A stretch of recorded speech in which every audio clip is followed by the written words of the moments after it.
The history of the Eternauta is science fiction, particularly dystopian. It presents a planet Earth ravaged by an alien race that, to decimate us, causes the fall of a kind of toxic snow. The comic, in itself, is a kind of framed story, which fictionalizes its own author, who is proposed as a listener to what happened to a time traveler, Juan Salvo.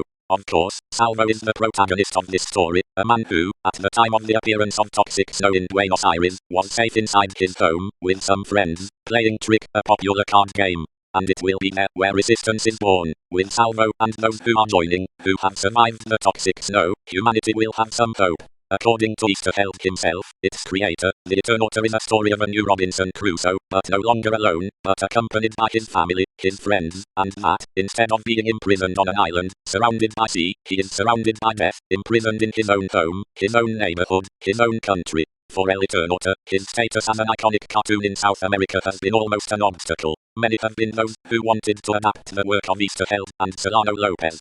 Consecrated directors such as Lucrecia Martel, Damian Schifron, and even Alex de la Iglesia were mentioned on other occasions as possible responsible for the audiovisual adaptation of the comic strip. However, these other projects did not reach their destination. Now the time came for Bruno Stagnaro, who already wore other very interesting productions, such as Occupus or A Rooster for Aesculapius. Netflix plans for the Eternauta series to see the light at the end of 2021 or the beginning of 2022. It will be interesting to see a theme that sounds so Hollywooden's adapted to the lands of the beloved Buenos Aires. Battles on the River Plate Court or on General Paz Avenue, they are part of the Eternauta imaginary that we want to see taken to the small screen.